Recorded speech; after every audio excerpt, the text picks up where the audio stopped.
चलिए निहारी रे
रात्रि का समय है। जब सुनेती मैया आत्महत्या करने के लिए जा रही थी तो झाड़ी में साड़ी लिबड़ गई और मैं पर रुकना पड़ा।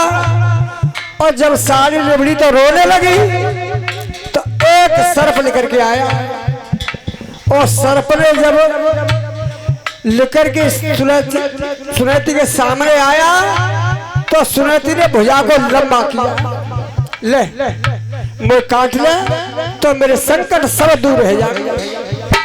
तो सर्प पीछे के लिए हटने लगा और अपनी भाषा में कहा कि काटना तो बहुत दूर बात है और फसकार मार दी तो शरीर के 1000 टुकड़े हो जाएंगे। ये हाथ को पीछे हटाइए बहुत जल्दी से, तो पीछे को हाथ तो सर्प अपनी भाषा में बोला, कौन की धीर कौन घर ब्याही साथी बताई रे नाम पिया चारो मरे को आई रे।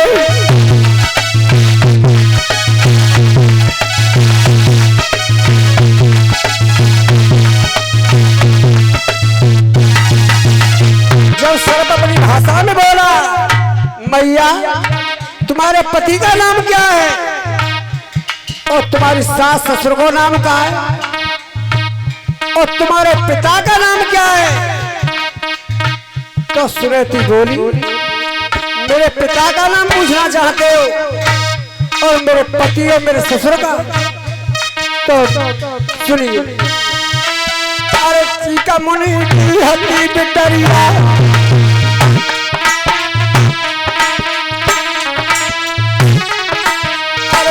मुनि की हड्डी बिटरिया सतरूपा सास बनाई रे और मनोहरा दिए ससुर हमारे उद्दर पात्र करी सगाई रे।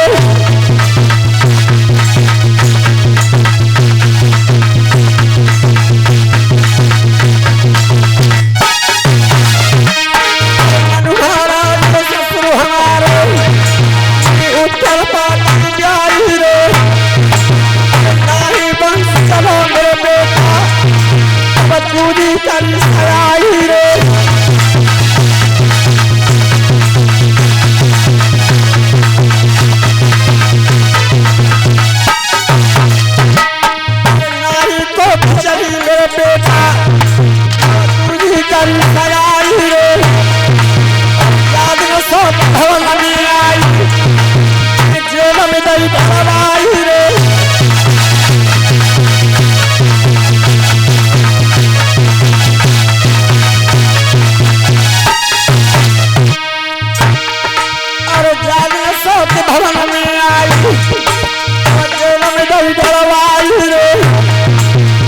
बहुत दिन गए बीती, अरे बहुत दिन वही बीत गए तो मरने तू गैया रे।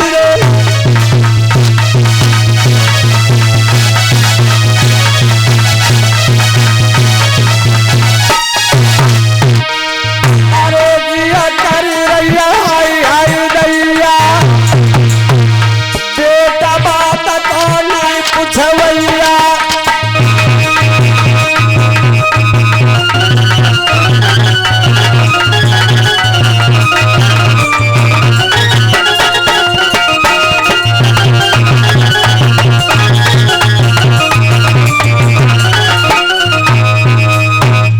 जब सर्प माँ बोलने लगा तो सुनती पुत्र कहने लगी, मेरे राजकुमार, मैं ऋषियों की कन्या हूँ और मेरे प्राणनाथ का नाम उद्यानपात है और मेरे ससुर मनु महाराज हैं और सास मेरी शत्रुपा है। वंश अयोध्या का डूबने के लिए जा रहा था, तब मेरे प्राणनाथ ने दूसरी शादी की और जब मेरी सौतेरी भवन में आई है तो मैं कारागृह में डरवाई लूं। मुझे 12 साल बीतने के लिए जा रही है तो मैं आत्महत्या करने के लिए आई। तो वो सर्प बोला, मैया तुम पर इतना कष्ट है तो हम भजी के अयोध्या जा रहा हूँ। सबसे पहले तेरी सौत के खाऊंगा और तेरे पति पानी के सागर में डालूंगा भाई। तो सुनती रोने लगी और मना करने लगी, राजकुमार वो मेरे पति हैं और मैं उनकी पत्नी हूँ, तो अपने आगे और पति की इतनी निंदा करवा सकती हूँ? मैं किसी की आत्महत्या करने के लिए तैयार नहीं हूँ, न करवाने के लिए। तो वो सर्प अपने बामी के लिए वापस हो वो आगे के लिए बढ़ी। सो बीड़ा लेके नारद नारायण के कौन? बाबा जय सिया राम। सो सीताराम हाल कर ले, तुम कौन हो? बाबा मैं ऋषियों की कन्या हूँ और मेरा नाम सुनती है। तो इतने समय जो रात में चिड़ घूम रही हूँ झाड़ी में। बाबा मैं आत्महत्या करना चाहती हूँ। क्यों? कि मेरे कोई पुत्र पैदा नहीं हुआ। सोई नारायण के बिल्कुल अज्ञान हो, तुम्हारे पुत्र नहीं हुआ था तो आत्महत्या करने के लिए आई हूँ। तो मुझसे नारद कहते हैं, जाओ तुम्हारे अवश्य पुत्र पैदा होगा, कारागृह के लिए वापस हो जाओ। सो एकदम सुनती हंसने कि हम तो जानते हैं कि ऋषि और साधु महात्मा बहुत विद्वान होता है, वो जे महात्मा कहाँ से पागल हो आएगा। सो मोती जी कह रहे थे पुत्र पैदा होगा। तो सुनती एकदम और नारद से बोली, कैसे?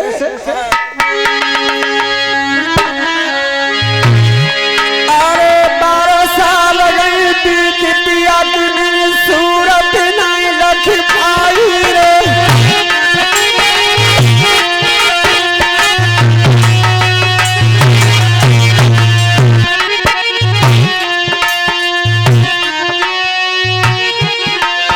अरे 12 साल गई बीत पिया की सूरत नहीं रख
परीक्षित तो सुनेती ने नारद से कहा, बाबा मेरे बात समझ में ना आ रही, तुम कह रहे थे पुत्र पैदा होगा और मैंने 12 साल से पति के दर्शन ना करे तो बालक कहाँ दे जाए।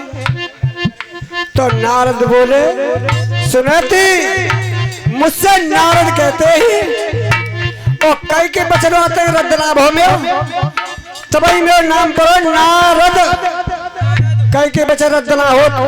और मोह काम का है मेरा क्या रोज लड़ाई करवाए वो न है, रोज तक लड़ाई करवाओ तुम, तब मेरा नारद नाम करो। और आपने देखा होगा कि भगवान राम की सभा लग रही थी, तो सभा में सवरे आवत है ऋषि मुनि राजा और परिवार के। तो नारद एक दिन कुछ लेट है, जब राम की सभा में नारद पहुंचे तो भगवान राम ने कहा, नारद तुम आज बहुत लेट आए, यहाँ सब बैठे हो, तुम तेरे कैसे लेट भाई।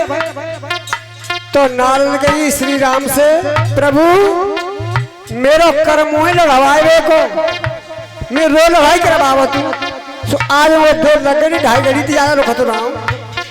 राम ने कही तुम लड़ाई शहर में रोज करवाए, तुम हम ने करवाए दे कि तुम सोई पीता मर खींच के बीच से फारो और फार के आधो दे दो राम है, आधो लपोड़ो चुनौती देगा। लड़ाई अभी होई तुम लड़ाई करवावनी, सो चुनौती दे कि नारद और सवात करे। राजा परीक्षित जब दूसरा दिन हुआ तो सभा में सब राम को लिए बैठने लेके आए रहे और नारद सबसे पहले आके बैठे। आगे बैठे तो काशी नरेश सालो और राम के लिए भेंट लेकर के आ रहा।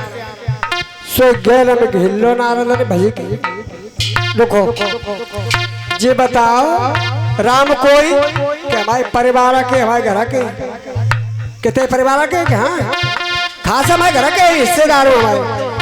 तो जी बताओ जी साधु संत महात्मा ने कहा तो जय श्री राम और पंडित ने कहा पाला की चुकत्ता कि जी हमारी परंपरा है, उतनी परंपरा चली है, इतना ही हम कहता है आते मत करिए क्यों राम घर के पित्या कोई काम आ रहे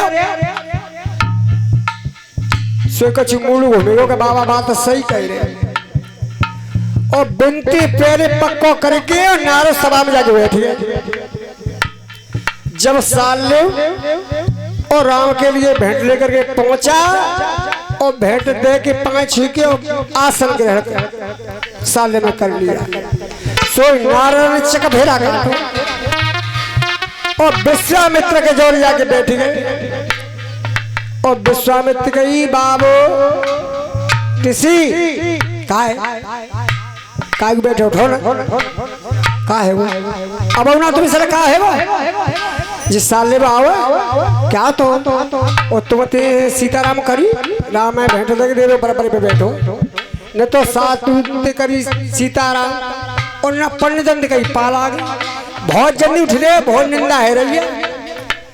सो एकदम विश्वामित्र और सभा में थाड़े रहे और थाड़े है के और राम से कहा राम तेरी सभा में हमारी इतना अपमान और साल में भेंट लेके तेरे सामने बैठा है और हम ते सीताराम ना करी और न ब्राह्मण ते पार आ गए तेरी सभा में तेरी मेरी निंदा राम तुझे जला दूंगा।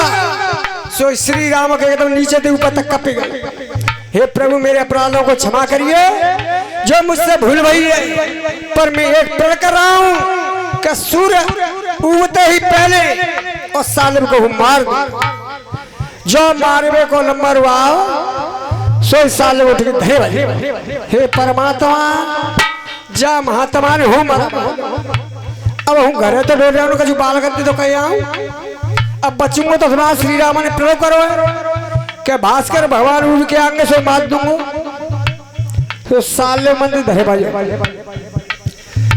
और धरे वजह से नारद ने फिर कबेरा काटो सो अंगाई घेर ले साले में रुक बुके रो पर के मो गत्ते के रोला लेकिन यही मरा बाबू के रुक तो जा बासु से रुक जी बता मरे वो चाहतो है कि जिंदो ए बाबा जी बता कोई मरे वो चाहतो है सर जाना हम जीवित रहे तो मेरी बात सुन ले जो मरवो ना चाह रहे तो मैं कहूँ ताइए करिए निकले बचे हो ना बताओ का कह रहे हो कि तुम बहुत जल्दी जाओ अंजनी के आश्रम पे तो अंजनी में बैठियो जब पानी की चुपट जाइयो और मुड़ा मारियो धरती में और खूब रोइया हुकरी भैया और तो जो हनुमान की किस्म ने खा रहे अंजनी तो भी 5 छोड़ियो